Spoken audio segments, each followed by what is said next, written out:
नमस्कार मंडळी. Gita T Swati James या माझ्या चॅनलमध्ये आपणा सर्वांचं मनपूर्वक स्वागत. तर अधिक महिना सुरू होतोय.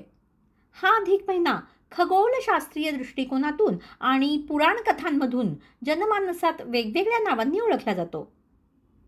वेदकाळात सौर कालगणना आणि चांद्र कालगणना या दोन्हीही अस्तित्वात होत्या. सूर्याच्या गतीवर आधारलेले भारतीय सौरवर्ष हे 365 दिवसांचे आणि चंद्राच्या गतीवर आधारित चांद्रवर्ष 354 दिवसांचे असते. या दोन्ही वर्षांमध्ये 11 दिवसांचा फरक पडतो. हा फरक दर 3 वर्षांनी साधारणपणे 30 दिवसांचा म्हणजेच एका महिन्याचा होतो. हा फरक भरून काढण्यासाठी दर 3 वर्षांनी एक जास्तीचा महिना येतो आणि त्यालाच आपण अधिक मास असं म्हणतो. नियमित महिन्यांमध्ये सूर्य एका राशीतून दुसऱ्या राशीत प्रवेश करतो, ज्याला आपण सूर्याचं संक्रमण असं म्हणतो. मात्र अधिक मासामध्ये सूर्य कोणत्याही नवीन राशीत प्रवेश करत नाही, म्हणजेच सूर्य संक्रांत होत नाही. या अतिरिक्त आणि संक्रांत नसलेल्या काळाला हिंदू ज्योतिषशास्त्रात मलिन किंवा मल मानलं जातं आणि म्हणून या अधिक महिन्याला मलमास असं देखील म्हणतात. पुराणांतरी या मलमासाच्या उत्पत्तीबद्दल असा उल्लेख आहे की नारद मुनींनी भगवान नारायणांकडे याविषयी विचारणा केली असता भगवान म्हणाले, मुनिवर्य, विश्वाचं कल्याण अगर कल्याण हे सत्कर्मांच्या आणि दुष्कर्मांच्या प्रमाणावर अवलंबून असतं. आजकाल दुष्कृत्यांचंच प्रमाण इतकं वाढलंय की पाप आता सहनच होत नाहीयेत अशी 12ही महिन्यांची केव्हापासूनची तक्रार होती.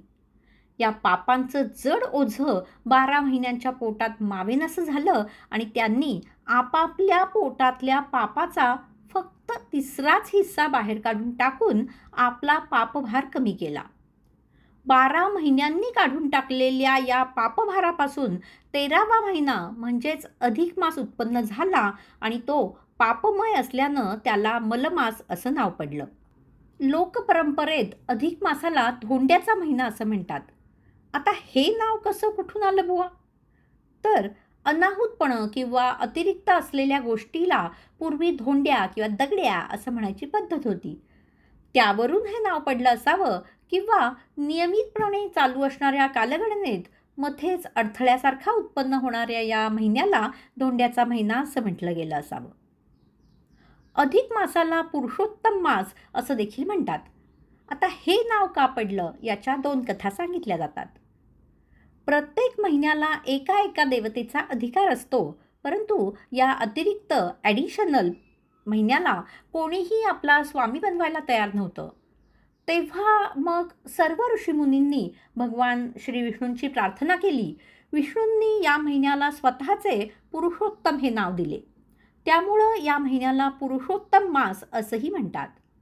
असं एक कथा सांगते, तर दुसऱ्या कथेनुसार या अधिक मासात संक्रांत नसल्यामुळं याला मळ लागलेला म्हणजेच मलिन अपवित्र महिना मानून विवाह, गृहप्रवेश, मुंज यासारखी शुभकार्य आणि इतर काही काम्यव्रत जी असतात ती निषिद्ध मानली गेली असल्यामुळं या मासाला पृथ्वीतलावर अनेक टोमण्यांना म्हणजेच निगेटिव्ह कॉमेंट्सना सामोरं जावं लागलं. यामुळं दुःखी कष्टी होऊन हा अधिक मास वैकुंठात विष्णूकडे गाढाणं घेऊन गेला. विष्णूनं त्याला गोकुळात कृष्णाकडे पाठवलं. तो कृष्णाला शरण गेला. कृष्णानं या अधिक मासाचं नाव बदलून म्हणजे मल्लमास हे नाव बदलून पुरुषोत्तम मास असं नाव ठेवलं. या मासात जे श्रद्धा भक्तियुक्त राहून उपासना, कर्म, व्रत, दाने करतील त्यांना पुण्य मिळेल असंही श्रीकृष्णानं या मलमास उर्फ अधिक मास उर्फ पुरुषोत्तम मासाला वचन दिलेलं आहे. जरी याला अशुभ अथवा मलिन मानलं जात असलं तरी हिंदू धर्मात हा महिना अत्यंत पवित्र आणि उपासनेसाठी उत्तम असा मानला जातो. हेच धार्मिक महत्त्व थोडक्यात पाहूयात. या महिन्यात व्रत, पूजा, दानाला विशेष महत्त्व असून यामुळे आध्यात्मिक प्रगती होते आणि पापांचा नाश होतो अशी मान्यता आहे. अधिक मास हा पूर्णपणे भक्ती, साधना आणि आत्मशुद्धीसाठी समर्पित असतो. या अधिक मासात तीर्थयात्रा, तीर्थस्नान, दानधर्म, उपास, पूजा अर्चा, जपजाप्य इत्यादी धर्माचरण केल्यानं पुण्यलाभ होऊन मनुष्य जन्माचं सार्थक होतं. अधिक मासाच्या व्रतामुळं जन्मोजन्मींची पाप नष्ट होतात. जीवन सुखमय, शांतिमय आणि समृद्धिमय बनतं आणि मोक्षाची प्राप्ती होते, अशी दृढ श्रद्धा आहे. शुद्ध सात्विक बनानं अत्यंत लक्षपूर्वक अधिक मास महात्म्याचा रोज एक अध्याय वाचावा किंवा निदान श्रवण तरी करावा, असं आपल्या पूर्वजांनी सांगितलंय. आणि सोबतच खात्री देखील दिली आहे की या वाचनानं, श्रवणानं भगवान पुरुषोत्तम श्री नारायण प्रसन्न होऊन भक्तांचं कल्याण करतात. बृहन्नारदीय पुराणातल्या संस्कृत अधिक मास महात्म्यावरून 100 वर्षांपूर्वी मराठीत ओविरूप केलेल्या पोथी ग्रंथाचं थोडक्यात अध्यायसार मी रोज एक अशा स्वरूपात आपल्यासाठी घेऊन येते. श्रवणाचा जरूर लाभ घ्याव्यात ही विनंती. धन्यवाद.